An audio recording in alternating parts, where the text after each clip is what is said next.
جو آدمی اللہ کے حضور توبہ کرتا ہے لیکن وہ عزم مصمم نہیں رکھ رہا ہوتا کہ گناہ ختم کرنے کا، گناہ سے مکمل اجتناب کا پختہ ارادہ نہیں ہوتا، بس زبان سے کہہ رہا ہوتا ہے، دل سے نہیں کہہ رہا ہوتا۔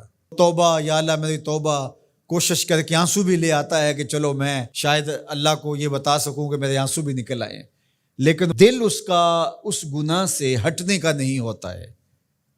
تو اللہ تو دلوں کے بھید جانتا، فرمایا وَهُوَ يَسْتَهْزِئُ رَبَّهُ، وہ اپنے رب سے مذاق کرتا ہے۔ تو مذاق نہ کرے، جب توبہ کرے اس وقت پختہ عزم کے ساتھ، مصمم ارادے کے ساتھ کہ نہیں، ہو ہی نہیں سکتا دوبارہ گناہ کروں گا۔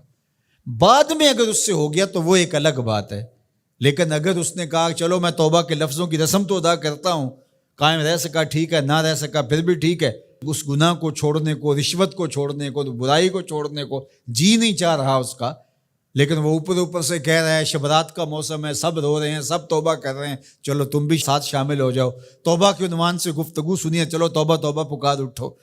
نہیں، ایسا نہیں ہے۔ وہ یستہزئ ربہ، وہ اپنے رب سے مذاق کرتا ہے۔ سچی توبہ کی 3 شرطیں میں نے بتائیں جو علماء نے بیان فرمائی۔ ایک تو گناہ ترک کر دے، ایک عزم مصمم کرے کہ آئندہ نہیں کروں گا، اور ایک جو گناہ کیا ہے اس سے اس کو شرمندگی ہو۔ کس سے شرمندگی؟ اپنے رب سے، لوگوں سے نہیں کہ پتہ چل گیا ہے۔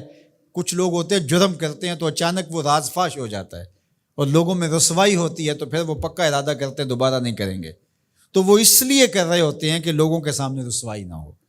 لوگوں کے سامنے رسوائی کے ڈر کی وجہ سے نہیں، یا ایک منصب اچھا مل گیا ہے تو کہتا ہے یار اب دیکھو نا، میں قاری بن گیا ہوں، مفتی بن گیا ہوں، فقیہ بن گیا ہوں، اتنا بڑا شیخ بن گیا ہوں، تو اب اگر میں گناہ کروں اور پھر وہ لیک ہو جائے اور پتہ چل جائے لوگوں کو تو کیا میرے بارے رائے رکھیں گے؟ تو وہ صرف اپنے اس منصب کے لیے توبہ کر رہا ہے، حقیقت میں وہ اللہ سے شرمندہ نہیں ہے۔ تو علماء نے کہا کہ وہ پھر توبہ نہیں ہوگی۔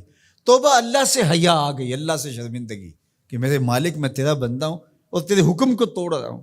سچے دل سے یوں توبہ کی، ارادہ پختہ کیا کہ آئندہ نہیں کروں گا، اور جو ہوا اس سے بالکل اجتناب کا ارادہ ہی نہیں کیا، اجتناب کر کے کھڑا ہوا اور توبہ کر لی، تو 1000 بار بھی آئے گا اس کا در رحمت کھلا پائے گا۔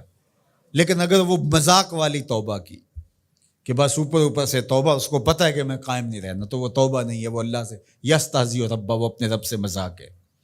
توبہ کی، پھر توبہ کی، توبہ کی، پھر توبہ کی، پھر توبہ کر کے توڑ دی، میری اس توبہ پہ توبہ توبہ توبہ کر اٹھی، تو یہ توبہ نہیں ہے۔ توبہ یہ ہے کہ بس پختہ ارادے کے ساتھ کی جائے۔ تو فرمایا کہ 100 بار توبہ شکستی باز آ، 100 مرتبہ بھی تو نے توبہ توڑ دی ہے، لیکن توبہ تو نے پکی کی تھی لیکن توڑ دی، واپس پھر بھی آ جا۔ وہ یہ نہیں کہے گا تو توڑ کے آیا ہے، اب تیرا اعتبار نہیں رہا، بے اعتباریہ تیری توبہ قبول نہیں، تو 1000 بار بھی توبہ توڑ کے آیا ہے، مالک کی دہلیز پہ آیا، وہ کریم اتنا ہے پھر معاف فرما دے گا۔ اللہ اکبر۔ تو آئیے میں اور آپ پکا عزم کریں اپنے دل کے ساتھ کہ ہم اللہ کے حضور سچی توبہ کر کے اپنی زندگی کو اس کے راستوں پہ لے آئیں گے، اور اپنی خواہشات کو، اپنی تمناؤں کو، اپنی آرزوؤں کو شریعت بیضاء کے مطابق ڈھالنے کی کوشش کریں گے۔ اللہ مجھے آپ کو توفیق عمل نصیب فرمائے۔